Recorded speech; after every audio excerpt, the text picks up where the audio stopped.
Oh, welcome to Sin City Crypto. I just realized my mic was muted. Hello. Welcome. If this is your first time checking us out, my name is Big Rob. We do a live show every day at 11 a.m.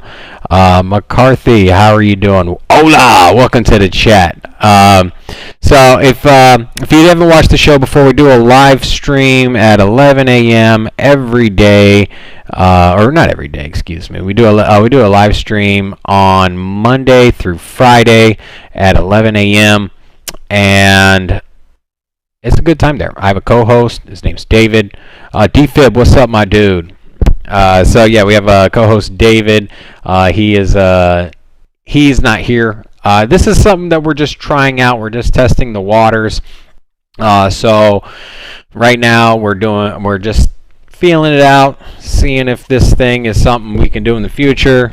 So maybe for the next few days, I'll do a market update and just kind of talk about what happened in the day, kind of like a wrap-up or synopsis for the cryptocurrency events of the day. So today was an exciting one as well. So I will say that there was a lot of movement. And not only cryptocurrency, but in Wall Street as well. Let me give a quick shout out to Global Media. They're our media sponsor. They broadcast this out to not just YouTube. If you haven't liked the video yet, drop a like for us, and we'll get a bunch of people in here. If this thing goes well, if we can get a bunch of likes and a bunch of people in the chat, then at that point, we can maybe do this more often. So that's kind of the idea. This is kind of just testing the waters. But anyways, you got your boy Big Rob. We know I'm your favorite host, and we got a bunch of cool stuff for you today. Because it's just me, if you want to type some stuff in the chat, we'll chit chat. Be a fun time. We opened up today. The stock market had a very, very interesting day. Historic day to be honest, and the reason I'm opening this up with the stock market is because what the stock market did today was exactly reflected in what Bitcoin did today, or at least the cryptocurrency markets in general. Something really cool. We'll take a look at the charts, and excuse me if anything doesn't run exactly smooth. I'm still pretty new at this home setup. By the way, this is my loft here. So this is where I do most of my trading at. This is the war room. So I got my computer here, a couple monitors, my laptop. So I got all my information. This is where I do my trading, but I figured I'd do some streaming here as well. Pretty cool little computer here, so pretty powerful. Now, getting into what happened today, let's take a peek here. Monday was one of the biggest market comebacks of all time. History shows it is not time to cheer yet. Taking a peek at what happened today. Let's see here. Let's see. How do I pull this up? I guess I got to be signed in for this thing. Anyways, we'll just kind of talk about the article here in general. So, what happened today? The S&P opened up. We'll follow S&P because it's the strongest indicator of what Wall Street is doing. DFib says, living it up. I think I'm the only one here. I think you are the only. Well, actually, no, we have 2 viewers. Huh? Well, 2. Yeah. So, anyways, we'll get some more people in here. If not, just me and you, DFib. We'll hang out. Miss you, bro. I don't know where you was at, man. I know you was studying. Just messing with you, but taking a look at what happened in Wall Street today. We opened up here. We ended up closing at 1% under from where we're just shy of 1%. I think so minus 110. So basically we lost 1% in S&P 500. But this huge drop right here. This drop, it went all the way down to a minus. They lost 4% on the S&P 500, which is absolutely gigantic. The market cap for the S&P 500 is over $40 trillion. So just 5% of that is what's that? It was 5% is like $2 trillion. So more than the market cap of all of crypto got lost in the span of a few hours. But then just as fast as it went down, this actually looks very similar to a Bitcoin chart. And Wall Street is always talking crap. They're like, Bitcoin is too volatile, crypto is too volatile, and lo and behold, you have a super volatile day in Wall Street. So they're freaking out, but just a taste of their own medicine, honestly. But it was an exciting day, So woke up this morning, Bitcoin, I think right around here, right around 10 a.m. Right around 10 a.m. I think Bitcoin hit. And this is actually going to be East Coast time. So at the bottom here, this should have been 9 o'clock Pacific time. So 9 o'clock my time is when it was at its lowest. And you can see here on the Bitcoin chart when it hit 33. Yeah, that was the time on this is all messed up. But either way, this happens to follow along really closely with what S&P 500 did. So anyways, just wanted to show you the correlation here. So historic run back up. It's only happened I think it's only happened like 2 or 3 times. The last time there was such a big momentum shift in both directions. I think it was in 2008, right after the financial crisis. So pretty historic day for just anything financial around the world. Everything was down, so it was very interesting. So kind of going back to just a little chat here. So you can't necessarily really predict the price of Bitcoin. I think right now Bitcoin cryptocurrency, it is following almost to the T what is going on in the stock market. So once things calm down in the stock market, once the stock market kind of settles in, then at that point, Bitcoin and crypto will start doing its own thing. And what else? Let's take a quick peek at the numbers here.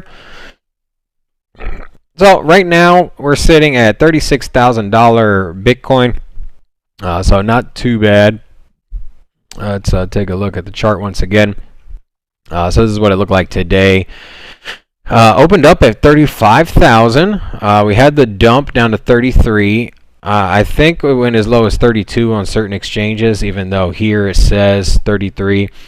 And then we rallied back up. So if you were going to, compare this directly to the stock market opened up at 4,400 and it closed at 4,300.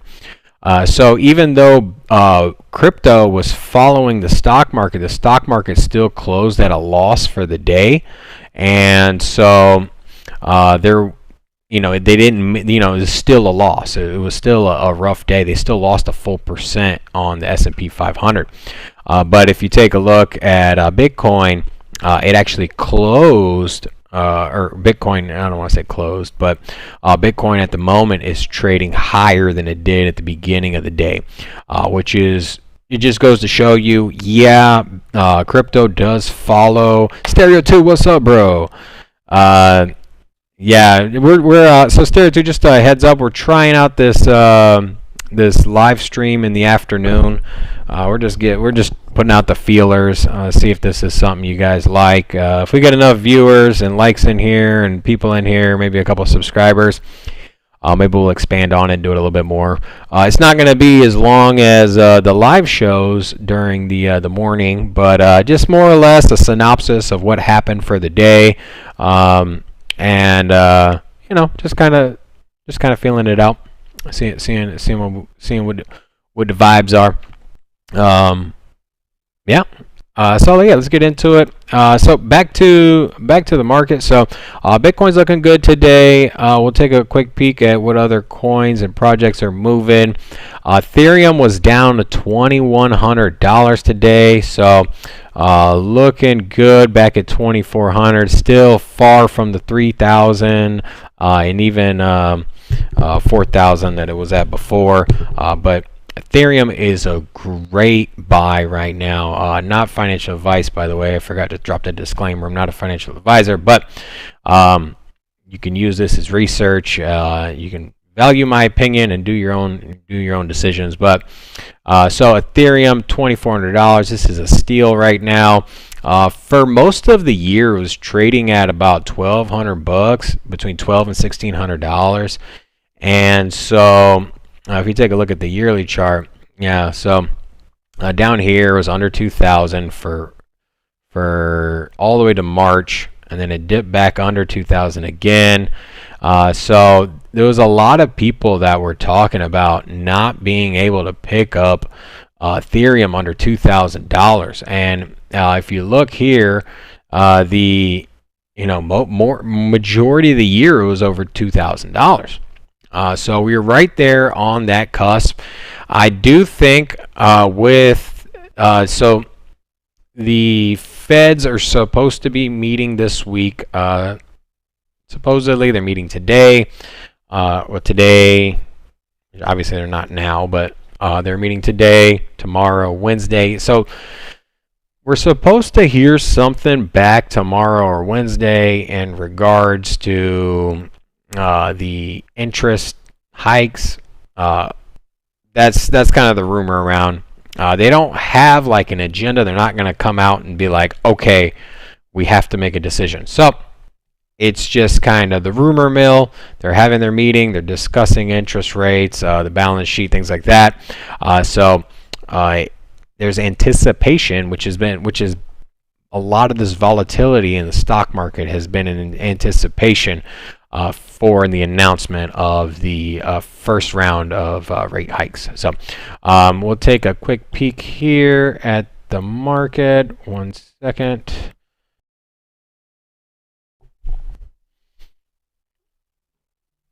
Give me 1 second, guys.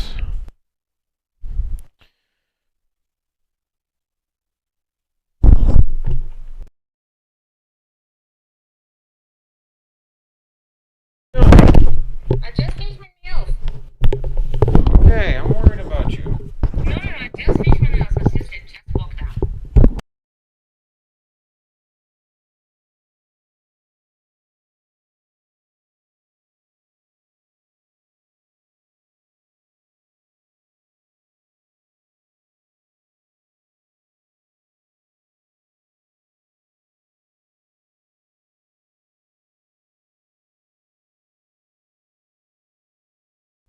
All right, sorry about that, guys. All right, so yeah, it was my mom. She's been blowing me up. I had to make sure everything was okay with my mom here.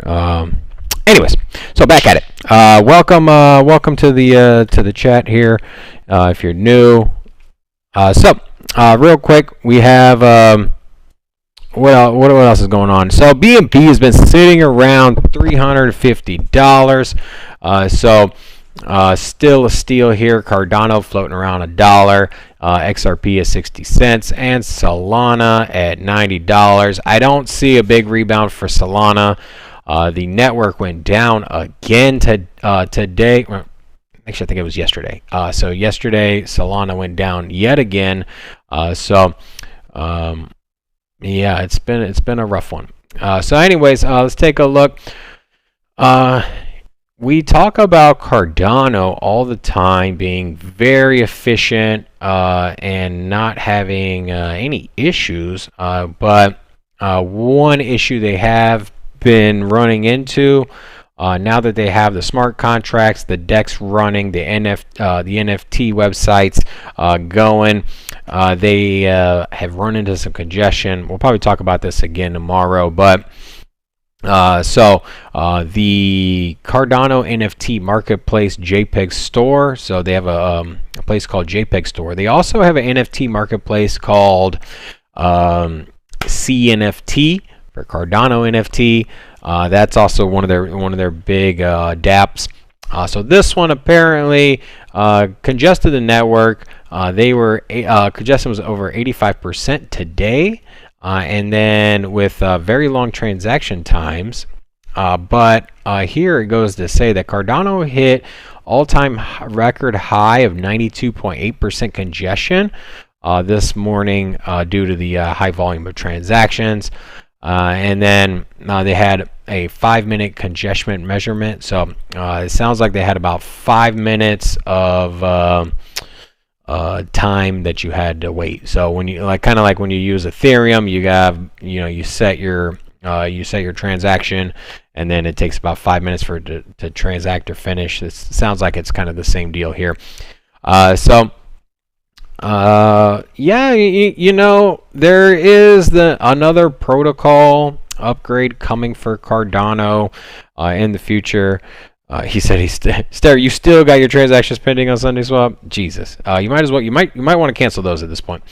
I'm always in the camp that especially when prices are volatile, they're never going to the transaction is never going to finish, basically, when the prices start to, after about 8-9 minutes, in my book, and I'm not an expert on how long you should wait, and I'm sure it's probably different for Cardano, but after about 8 to 10 minutes, if my transaction has not went through, and it's like a swap, I'm going to cancel the transaction.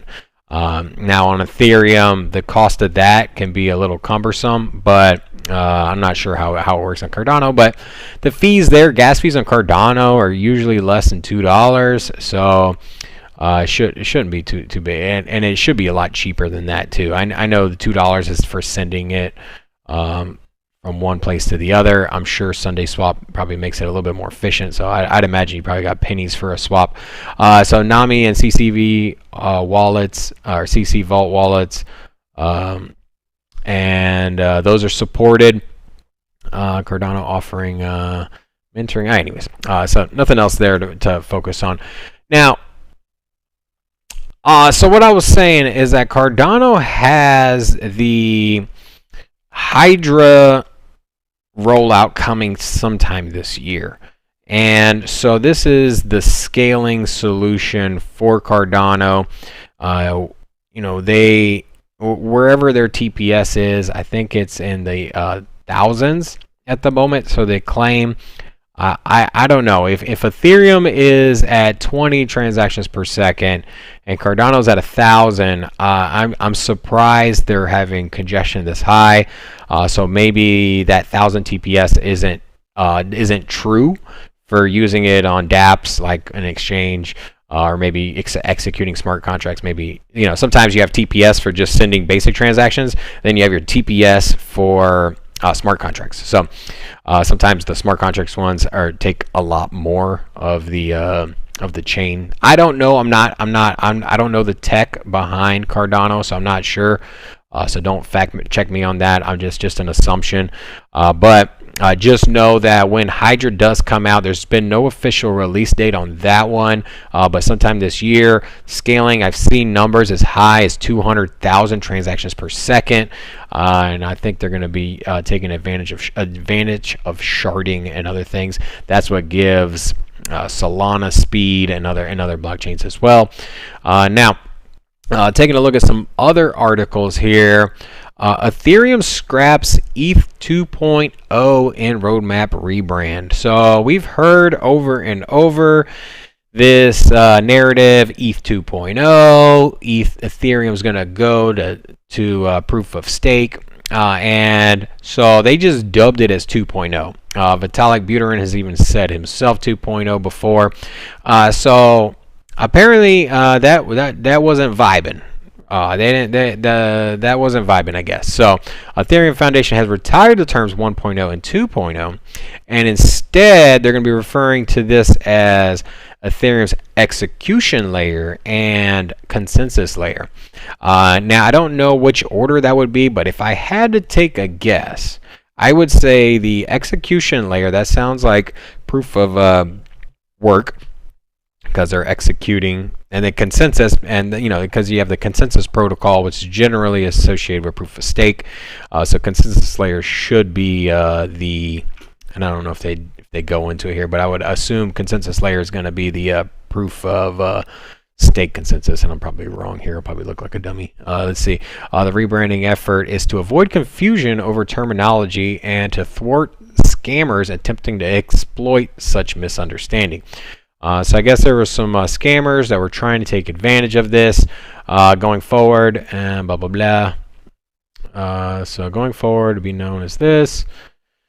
The execution layer, formerly known as Ethereum 1.0, there it is. That's the proof of work. And proof of stake beacon chain is the consensus layer.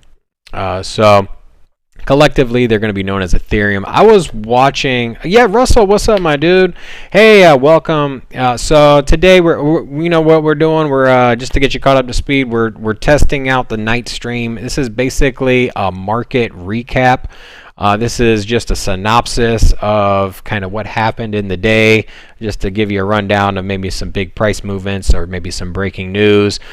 So not going to be as long as the morning one, but either way, drop a like. If this thing works out, I might do it more often. I'll probably just do it for the next couple of days, just to see how it goes, and then from there we'll see. So going in, and by the way, this is my loft. I think you were here on Saturday anyway. So yeah, this is the loft here. Now, so yeah, that's all I got. So no longer we got Ethereum 2.0. You know what? I bet you people are still going to call it 2.0. I mean, it's who in their right mind is going to remember Ethereum? Well, I see. I already forgot the Ethereum execution layer and the consensus layer. Ain't nobody gonna be like, well, when Ethereum goes from the execution layer to consensus layer, ain't nobody gonna say that shit. So basically, you're gonna have people are still gonna use Ethereum 1.0 and 2.0. I'm sure the devs just won't call it that anymore. But anyways, that's to stop. That's to stop scammers. So, let's be real. Let's be real here. They are not going to stop scammers by changing the name of the next protocol upgrade from 2.0 to consensus layer. If anything, look, hold on a second. You know what? I'm glad I kind of read over this again. The rebranding, listen to this. The rebranding is to avoid future confusion over terminology to thwart scammers. Let me ask you something. What is more confusing here? Ethereum 1.0 upgrades to 2.0, or Ethereum execution layer is moving over to Ethereum consensus layer? Let me ask you, which one sounds more confusing? Like, that is the dumbest shit I've ever heard.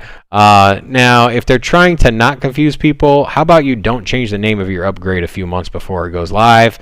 That would be a great idea, and you're not going to stop scammers. So, you know what? I'll take it back. If it actually stops scammers, good for them, but I'm going to assume that it doesn't. Yeah, whatever. Okay, so, moving on. And then... So since we're talking about Ethereum, let's take a peek here. I still think, we already took a look, but such a good buy. Like, I can't get over it.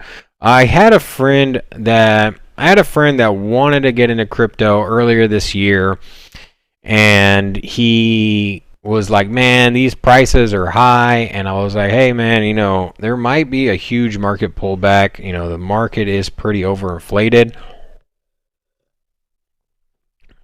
So I talked to him about it, and I think he took my advice wholeheartedly.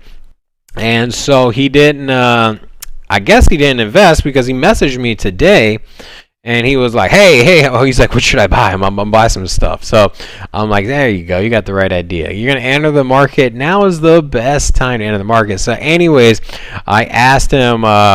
Or he asked me what he should, what are some good projects to take a look at. And so first thing I said was Ethereum, like right off the rip. And when he messaged me this morning, Ethereum was at like $2,100. And I told him that and Cardano. I think the two of those right now, for their potential, and the security, because it is kind of shaky times right now. So, I wouldn't go into anything that has any kind of risk. Like Solana terrifies me right now. Like, even though it's at a discount, it's absolutely terrifies me. Like, why even take any risk right now when the markets are already extra questionable?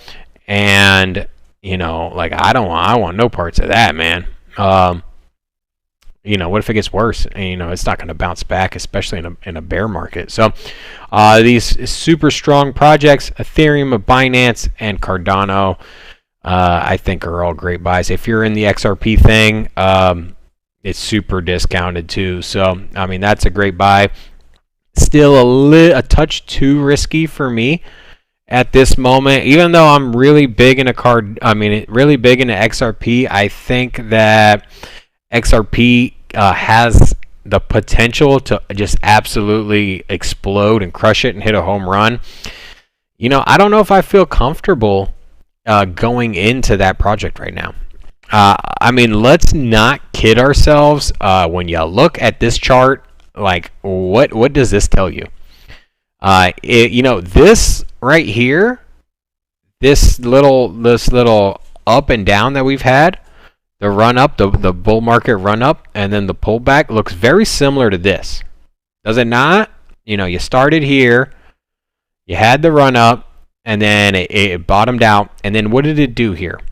It traded sideways for 3 months.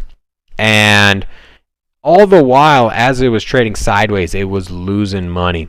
And if you were to look at that, and let's see here. Let's take a look. If you were to look at what that looks like, so we have here, this looks like this is right before the last run up. So this is kind of like what the year looked like here, basically. So let me check out the chat. What we got here? Guys, what's up, man? I'm glad you guys are chatting back and forth. I really appreciate it. I'm glad to have y'all in here. This night thing is kind of cool. I said, this is live. Just woke up. Good morning there, Russell. And then, will this reduce the gas fee, and also will it be likely to transfer ETH like new BitTorrent? So the Ethereum 2.0, they haven't made any guarantees on the gas fees or what it's supposed to look like. Just know that it is supposed to ease congestion, supposed to lower the gas fees. I'm excited to see to what magnitude this gets scaled back as far as the gas fees. So the EIP 1559, so that proposal, that one was the London hard fork. That one came out earlier in the year. It didn't actually do anything for the gas fee. It remedied the congestion a little bit, but it didn't really help out too much. So, I'm a little worried, man.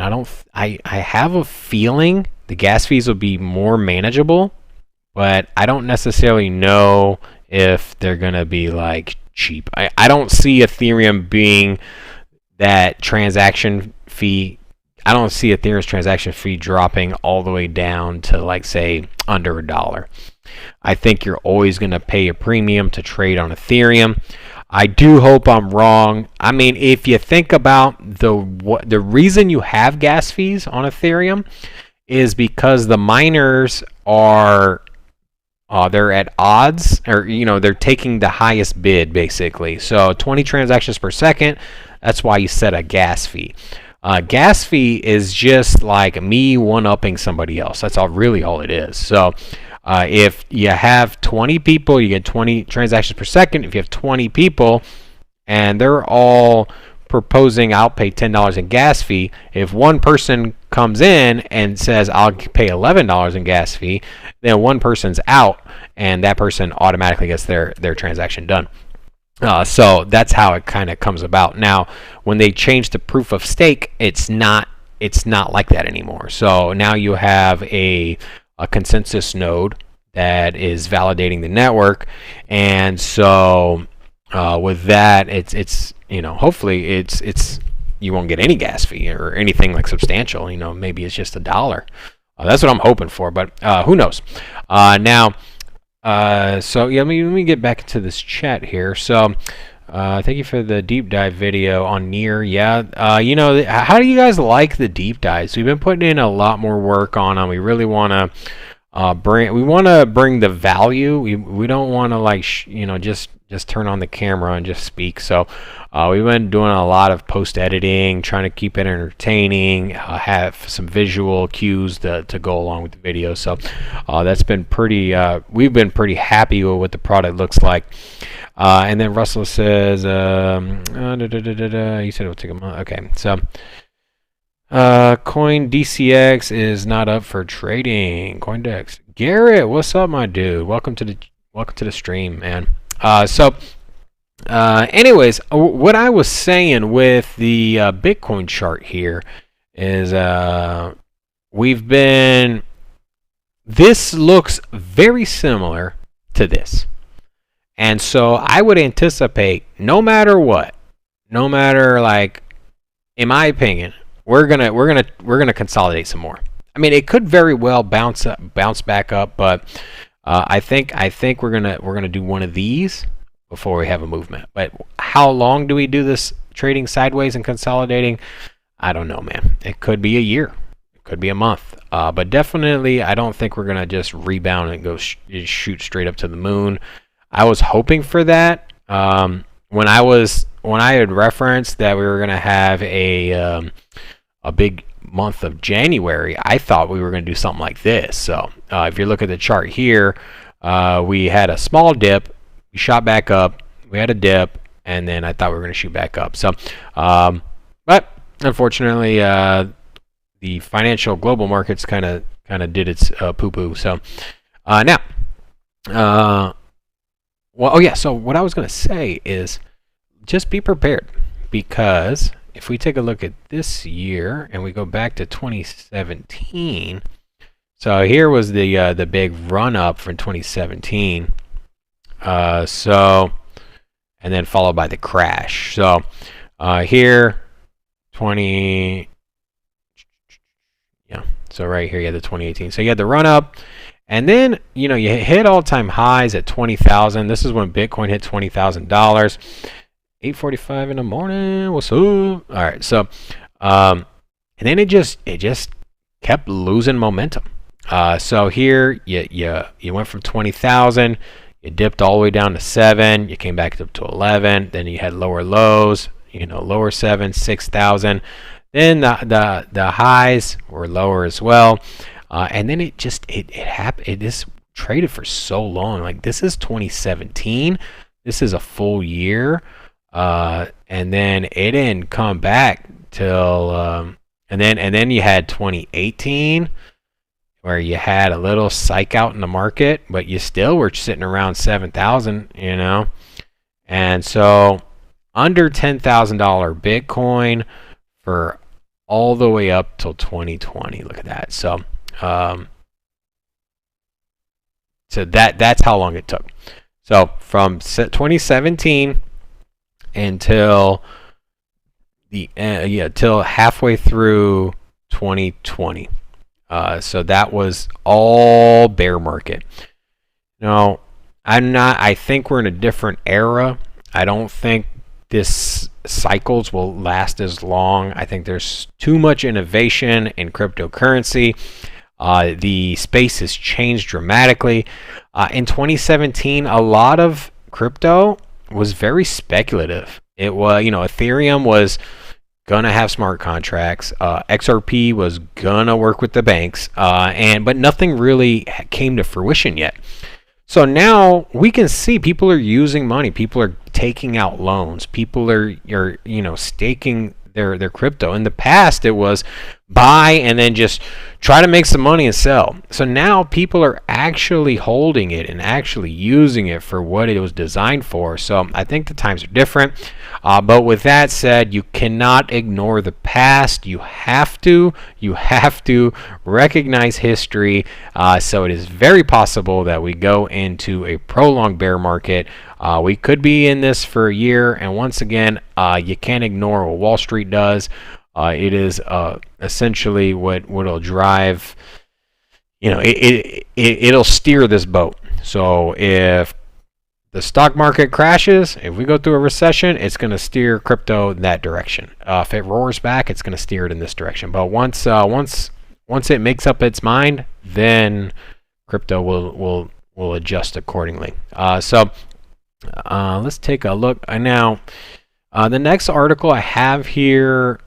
So we have hacker exploits OpenSea bug that undervalue NFTs. So they're basically exploiting undervalued NFTs and flipping them. So they'd made some money on the Bored Ape Yacht Club. So what kind of scares me is, well, first of all, there's some competition coming up. I don't remember the name off the top of my head, but there's another NFT platform. If David was here, he would probably tell you what it is. He's more the NFT guy, but I keep seeing OpenSea with hackers, with people, some mistakes in their are bug mistakes, things like that. These things are becoming more frequent. So I would proceed with caution, just like you would custody your own tokens on an exchange. Maybe it's a smart idea if you purchase an NFT. Maybe it's a smart idea to pull it off. Take your NFT off OpenSea. I wouldn't keep it on there.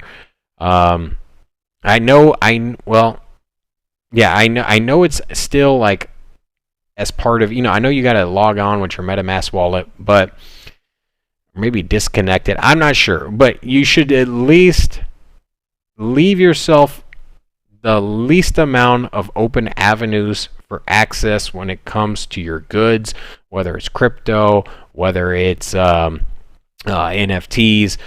So just proceed with caution. This keeps happening. So it says here the hack was brought to light after NFT collector T-Baller tweeted that their rare Bored Ape 9991 sold at 0.77 Ethereum. So the Bored Ape sold for less than $2,000. And we all know how overvalued. I don't want to say overvalued, but we all know how much these Bored Apes are selling for, and I think right around 300,000 has been kind of the floor price that I've heard about. So here it says it was flipped almost immediately for 84 ETH. So they sold it, and if Ethereum wasn't down, this would have been about $300,000, because I know before the market dip, the floor was right around $300,000. That sounds about right. That stings, man. 1,700. A lot of these Bored Apes have been bought up by large investors, so it's not like this guy. It's not like T-Baller here. It's not like he. So it's not like T-Baller. I mean, I don't know, but I'm assuming he didn't mint it, is what I'm saying. He probably paid a lot of money for it. And here's his tweet. He says, "Yo, guys, I don't know what just happened, but why did my ape just sell for 0.77 Ethereum?" So I'm kind of curious to see what happened to him, man. Did he get his... Still waiting for a response from OpenSea. Just hoping for some good news. So it doesn't sound like he doesn't sound like he's gotten any good news yet. Here 8 hours ago. So it says appears the exploiter sent him 20 ETH. So the guy that exploited this situation sent him 20 ETH in comparison to the 80. He just flipped it for 80 ETH. I'm like, how stupid do you gotta be, bro? You took somebody's, you basically exploited a bug, hacked the system essentially. Took somebody's valuable asset, and then you flipped it for 80 Ethereum, and then you add a pity, you send this guy 20 ETH. Like, this is gonna stop him from trying to get his asset back. It's not, obviously. Like, let's be real. So anyways, that's a interesting story. Yeah, man. And I'm sure he was just trying to sell it, and yeah, it's I don't know. Hopefully they closed up that issues. Yeah. 3 attackers. So there's been a few of these. All right. So let's take up another look here. Phantom. So we did a deep dive on Phantom last week. Oh shoot! Somebody's ringing my doorbell. Hold on. I'm putting the music on hold here.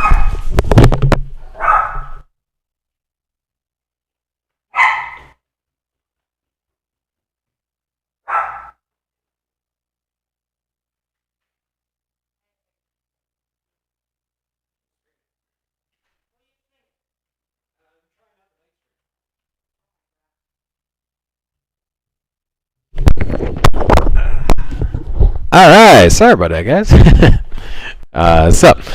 Phantom overtakes Binance Smart Chain for total value locked in DeFi. So we did a deep dive when it comes to Phantom, and with Phantom, when we did the deep dive, this was just over a week ago. They were posting total value locked at $8 billion, which was huge. And this is even bigger. Phantom's ecosystem is growing. Their strongest attribute well, here, if you don't know about Phantom, I'll just break it down. It's another layer 1. So another layer 1 protocol, similar to like Cardano and Solana and all that stuff. So anyways, but their focus, or something that seems to stand out for them right now, is the DeFi finance, so decentralized finance. They have Sean, what's up? What's up, bro? Welcome. Just trying out this little live night stream, testing it out. So we're talking about Phantom there, Sean.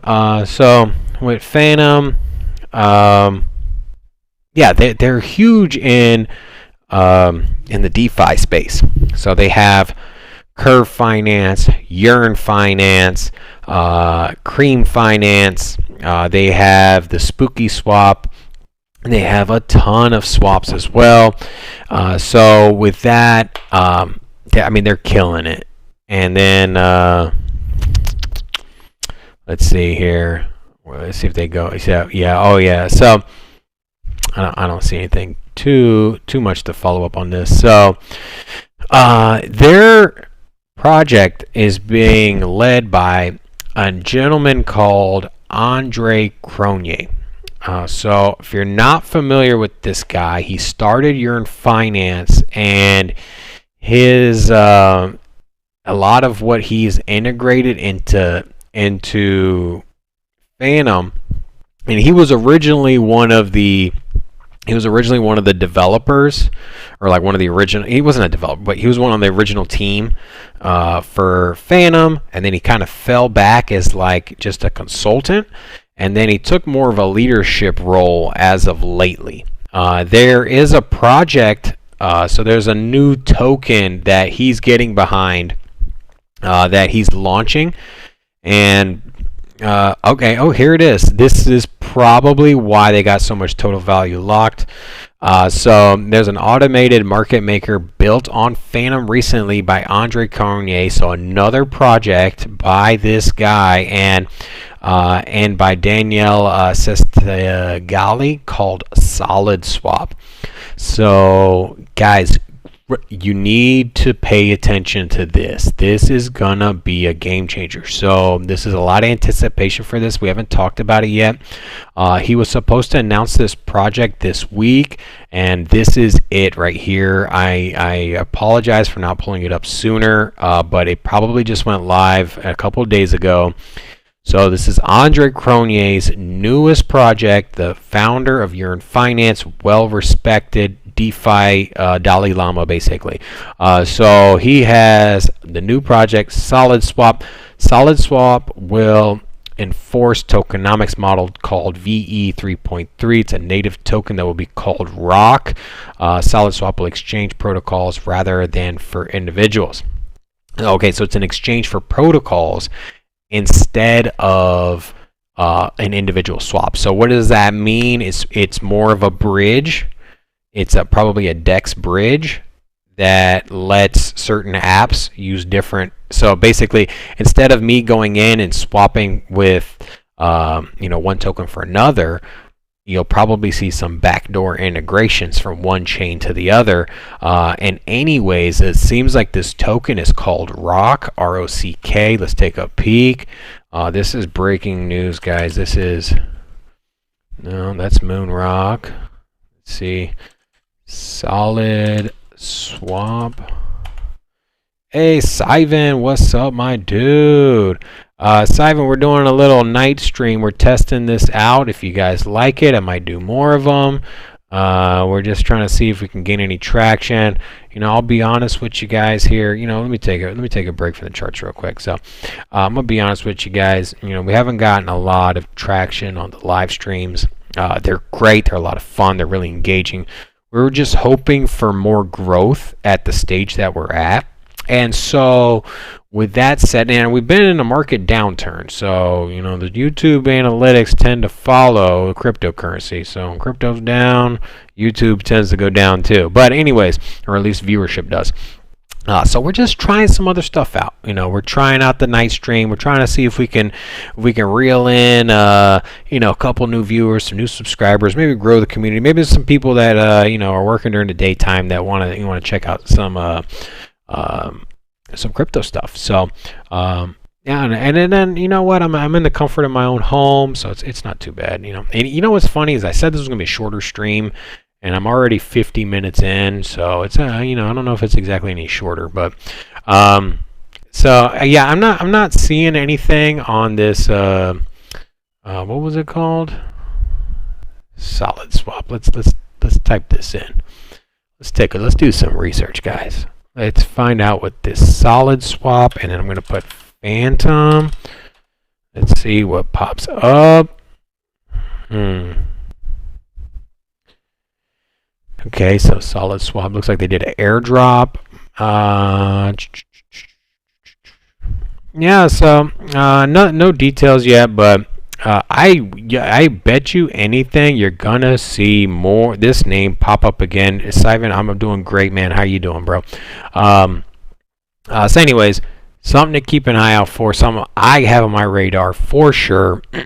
And anyways, let's move on. But man, this is huge news, man. Phantom, I'm telling you, that is one of our favorite picks this year. Like, if we go back and get back on this bullish roller coaster and we start making higher highs and higher lows, I would be looking to dollar cost average in, or at least look for good entry points when it comes to Phantom. I mean, it's got all the makings of a powerhouse, man. It reminds me a lot of Binance.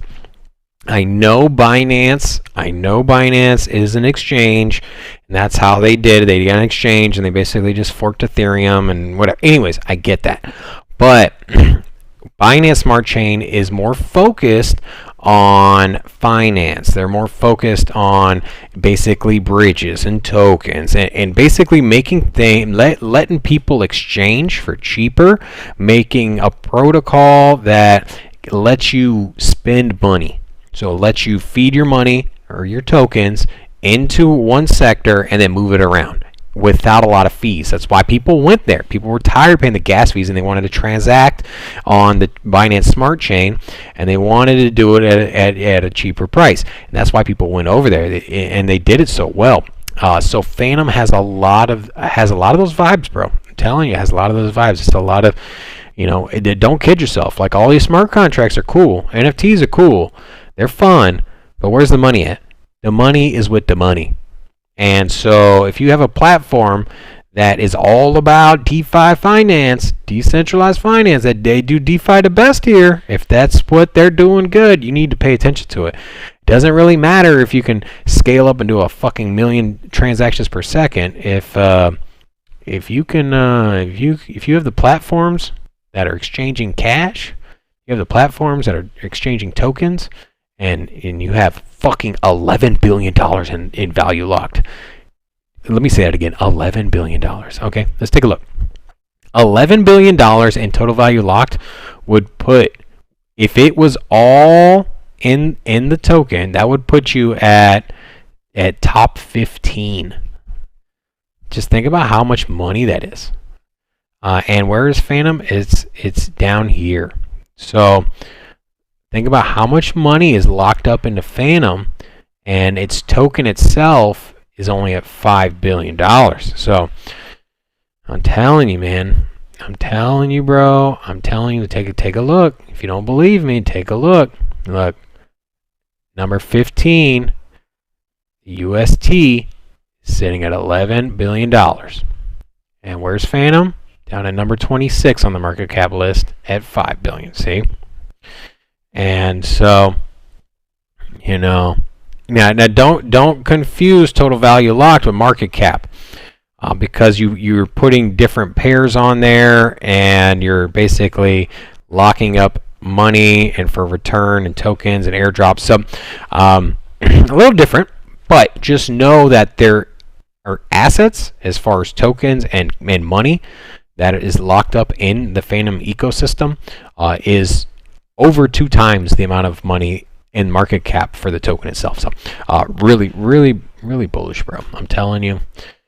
Phantom, mark my words, Phantom will be up. Phantom's going to overtake Solana. Solana is going to be down here.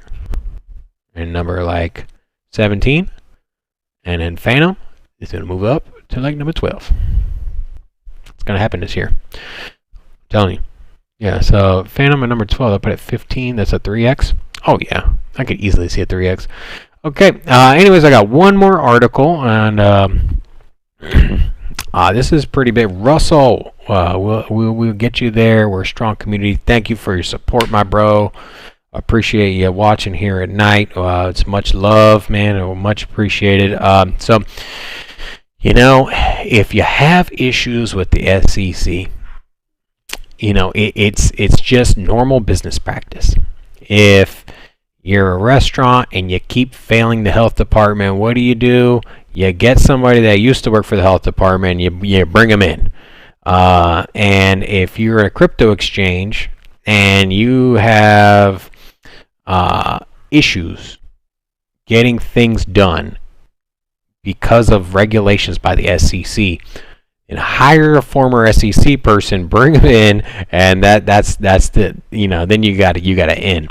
So not only do you know the tactics that the SEC will have, but when you go to negotiate, if there's ever an issue, or you're in a situation where you're facing a penalty, or you're facing fines, or perhaps a lawsuit, you have somebody that works with you that personally knows the team members on the other side, so you can send that person in. So you can be like, what's this person's name? Do they say here? Thaya Knight. Thaya Knight. So it says he was until this month counsel for the SEC commissioner. He stepped down on Friday. So basically, he stepped down on Friday. Come Monday, 3 days later, Coinbase scooped him up, bro. I mean, like, damn, bro. Like that. See that. This is why Coinbase is the biggest exchange in the U.S. Like, think about it. Other people are dragging their feet, and Coinbase, obviously you get buddy with the SEC. You have people in your corner that know the SEC players, and that's a good way to go. So let's see if I'll be honest with you. I kind of put this thing together last minute, so we're gonna read the articles together. I kind of looked at the headlines and I'm like, okay, that's pretty cool. So let's see. So Friday was my last day at the SEC. And while the departure was bittersweet, I'm very pleased to be joining the Coinbase. Oh, what is this? Oh, you see, I got an advertisement here. What is it? The Block. You know what? You got your free advertisement here, Block. All right. So Bitcoin derivatives market has gone quiet. Here's a possible reason why. Get the latest news, digital assets, crypto, and fintech. Sign up for the newsletter. It comes 7 days a week. No thanks. Or no, if I click that, it'll probably take me somewhere else. All right. Does anybody use the Block here, or am I the only one? Or am I missing something? Am I missing like good news? Because I could use some good news, man. I'm telling you, crypto research, it's really time consuming. If you can find something that puts it all in one spot, why not? But anyway, so back to the article at hand. So very pleased to join. He looks forward. So I'll just segue this article. It doesn't reference it here, but last year, you know what? I'm gonna get comfy here. I had a long day, man. So last year, Coinbase had a situation where they were launching a new program where they were gonna offer staking and yield off of your crypto assets. So just like you do with like BlockFi and other platforms, you can move your crypto into a stable coin or just even Bitcoin, and then you can stake it on Coinbase, like on their physical website. And that, so they had it all built out. The app was ready to go, and actually, let me interrupt my own story here. It is rolled out in other countries. So I think in Canada and elsewhere, you can do this with the Coinbase app, because Coinbase isn't just here in the United States. It's the largest U.S. exchange. But anyways, so they SEC basically said they're gonna have a lawsuit. You know what? This is actually, I don't want to just talk about this. So we have Coinbase and SEC. We'll put staking. I think might pull it up. Yeah, here it is. So they're going to threaten them with a lawsuit,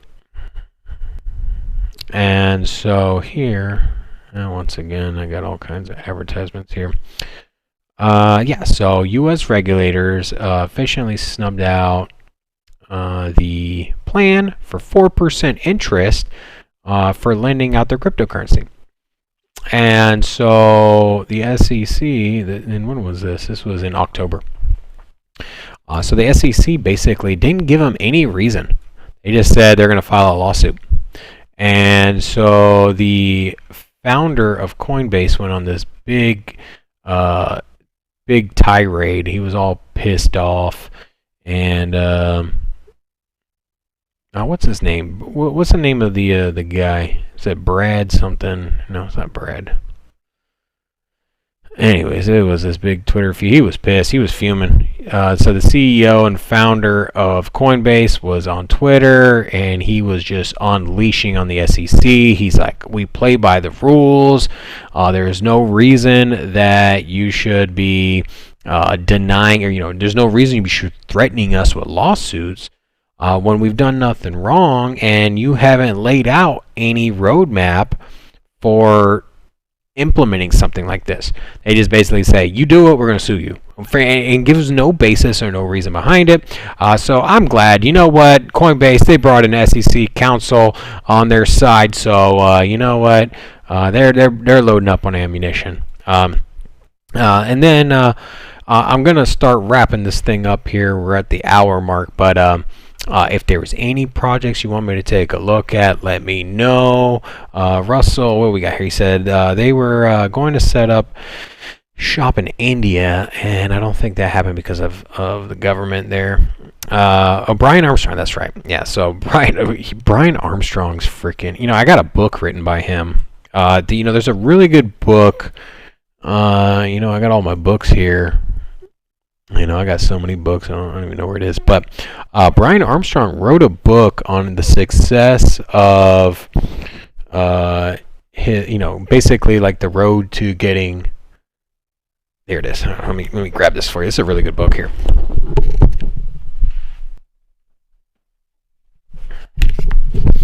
So this library isn't just for show. I actually have quite some books there. So, okay, so it's written by Jeff John Roberts, it looks like. But it kind of follows the rise of the Coinbase, and it kind of follows along of Brian Armstrong. So, Kings of Crypto. So if you haven't had a chance to read this, one startup quest to take cryptocurrency out of Silicon Valley and onto Wall Street. So something really cool about this book is that before Coinbase came out, it was more or less like an exchange. So you think of, like, when you go to an exchange in an airport and you buy. So this is how crypto used to be. You go to an exchange in an airport, and you would purchase another crypto, and it would just give you an exchange rate, and that was it. It would say, for euro, it's $1.20 or whatever it is, and then they would charge you a fee on top of it. So what made Coinbase innovative and why it was so successful is that they wanted to take the platform and build it. They wanted to build their trading platform and make it mimic what Wall Street has. Because before that, it was basically just like send money, buy money. Like you go on a website, you buy Bitcoin. So think of like the Bitcoin ATMs. I don't know if you've ever seen those before, but basically you walk up to a Bitcoin ATM, you put in $5, or say you put in $100, you get you get a little receipt that gives you $100 for the Bitcoin. That's how it used to be done. And then lo and behold, Coinbase comes out and they have like you put money in, and then you have like an account, and then you have like limit orders and buy orders, and they made it look like the stock market. And that's what differentiated them. Like that people were like, so you had these investors that were used to trading apps. They were not really apps. I don't think they really had the apps at that time when they launched, or maybe they did. But either way, you had the trading platforms that people were used to with the buy orders, the sell orders, like the order books and all that stuff, and they made it look just like that. And then everybody else copied them, and so, or at least that's what they said in the book. So, yeah, so that's kind of where it's at. Really cool books. I do recommend y'all pick this up. Yeah. So, anyways, I'm glad we got some ammunition. Brian Armstrong. Let's take a look at. Let's see here, Brian Armstrong. Let's pull up his Twitter, because he went on I wonder how active he is on Twitter. And maybe we'll find some juicy stuff on here. So, oh look, testing it out for a little bit. I wonder what this is. You know what? I'm going down another rabbit hole. What is this NFT? Does anybody know what this is? It's like a little dragon. So, anyways, yeah, he I'm not gonna sit here and look for this because he tweets a lot. But, anyways, all right, guys. Well, I am about to wrap it up, and. Let's see here. We got 5 viewers in here, 6 viewers. 6 viewers, not bad. So, all right. Well, and we'll probably discuss. We'll probably discuss some of these articles, or maybe not all of them, but we might discuss an article or two. I know we're going to talk about that Cardano one. So the Cardano having so much congestion on their network. With Stereo 2 having. I just saw Olga was in the chat. Yeah, hola Olga, and so we'll touch on some of the articles again. I want to get David's perspective on a lot of this stuff as well, because he's got an elementary school thought process. He's like a little child, and so I want to know what the squirrel brain has to say about these articles. I want to know what the dumb money's thinking, and so, anyways, I always like to pick on David, but anyways, I think that's gonna wrap it up, guys. I will see all of you hopefully in the morning, or for you, Russell, that is at night. But hopefully I will see you guys in the morning, 11 a.m. Vegas time. It was a good time here. I'm glad you guys all came and hung out with me at night. I'll do this again tomorrow. I'm gonna try this out tomorrow and Wednesday. So I got a 3-day test trial. So if we're vibing with this after Wednesday, if we can grow the community more than it already is here at night, maybe we'll run it. But I'm thinking we're gonna do a 3-day run here, Monday through Wednesday.